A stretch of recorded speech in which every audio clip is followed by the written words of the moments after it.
In July last year, you became Secretary General for the World Wildlife Fund. Ladies and gentlemen, please give a warm welcome to Mr. Lasse Gustavsson.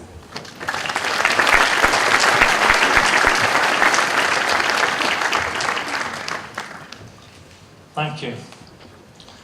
Yes, unlike Johan Gorecki, I'm not a hero of my kids. I've got teenage kids. It took a couple of weeks to move from hero to idiot. On the other hand, that's a journey I've been doing before. I've been, as a lifetime environmentalist, we are living in happy days. I remember what this sector called us in the 70s. We were cavemen, if not idiots. In the 80s, however, we were heroes under the Greenpeace flags and the flags of the WWF. In the 90s, you paid no attention to us whatsoever. And now we're here as the regular guys. There's no difference of being a nature conservation person or being a business person when it comes to our ambitions to deliver sustainable development. Let me thank the Globe Forum for inviting me and other WWF representatives to these two exciting days. I'll spend a couple of minutes to talk to you about winners in a low-carbon economy. But let me first give you a short and brief introduction to the WWF. Our mission is to stop the degradation of the planet's natural environment and to build a future in which humans live in harmony with nature. We do that by conserving the world's biological diversity, by ensuring the use of renewable natural resources is sustainable, and by promoting the reduction of pollution and wasteful consumption. We're looking at the world through two lenses, you could say. We're looking at biodiversity, plants, animals, in which we include humans, and ecosystems more in general. And we're looking at the ecological footprints of civilization. And as you can see on those two graphs, biodiversity is declining as we speak. We're losing species every day. Plants and animals disappear forever.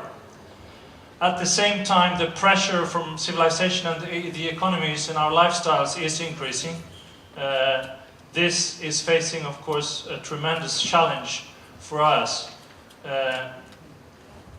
You could say that we are living as if we had 1.25 planets, and clearly we don't. I'll get back to you on that very shortly. The WWF have very ambitious targets. We're working on what we call biodiversity meta goals, and we're aiming at, by 2050, the integrity of the most outstanding natural places on Earth is conserved, contributing to a more secure and sustainable future for all. That means that in 2020 we intend to help the world turn the trends so that we are no longer losing biodiversity, so that animals and plants and humans can thrive and live in harmony. On our footprint work, we're aiming at, by 2050, that the humanity's global footprint stays within the Earth's capacity to sustain life and the natural resources of our planet. And we want to see resources equitably shared. This means that by 2020, we are focusing very hard on helping the world to reduce the footprint, especially on energy carbon, which is the theme of today's discussion, but also on commodities like crops, meat, fish, and wood, and, as mentioned in the earlier session, water. Why do we do what we do? As I said, we're living as if we had 1.25 planets. That is the global population as a whole. Europeans, we are living as if we had 3 planets, and in reality this means that if natural resources actually was money, we would go bankrupt October every year. And that, as you understand, as being business representatives, that's not possible. This graph here is showing the gap between the Earth's carrying capacity, what we call the biocapacity, the capacity to produce ecosystem services, goods and services, and how much we actually spend. And as you can see, on your left, North America is the least sustainable economical model and lifestyle. And interesting here is, though, to point out that although developing countries have a smaller footprint to date, it's just a question of time before their footprint increases and reach the same level as here in the West. That is, of course, if we continue to develop in the way we have before without regard to our limited resources. And in a few minutes we'll look at the need for us here in the West to help facilitate the sustainable development in emerging economies. Energy is obviously a challenge. This slide shows how energy demand increases as population grows, development needs are met, and living standards rise. In contrast, the outcome of business as usual, we have these two development scenarios.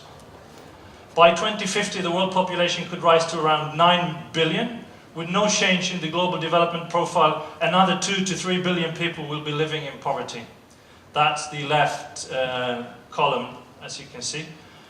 And the two new development profiles here are illustrated. Both reflect the UN goals to eliminate extreme poverty. Each shows increasing levels of development from the status quo to either a low poverty, which is the middle column, to a prosperous world, which is the right column. And the pressures of population growth and the goals to raise our living standards combines a formidable energy challenge. As you can see on the right, the need of energy is enormous. So shifting the development profile will require considerable investment, with energy demand rising at least 2- or 3-fold in the next decades. See, that doesn't even fit to the screen. And why are we living in happy days? Well, for a caveman like myself, I'm now joined by investors, engineers, economists, politicians, and there is clearly a rooted understanding of that climate change is real. Business as usual is not an option, but so far we're talking more than we're acting. And to quote Rajendra Pochari, who's the head of the UN International Panel on Climate Change, if there's no action before 2012, that's too late. What we do in the next 2 to 3 years will determine our future, and this is the defining moment. We just saw how energy demand increases radically with our growing population, and as it stands now, 1 billion of the world's population is consuming 80% of the energy. The other 5 billion consumes a mere 20%, and this ratio will change substantially as we move to reach the Millennium Goals of eradicating poverty. And there's no question that the move towards global sustainable development will require a more equitable division of the pie. The energy consumption and the use of fossil fuels in the West will need to be brought down to a sustainable level while allowing for increased energy use and improved quality of life for the remaining 5 billion inhabitants of this planet.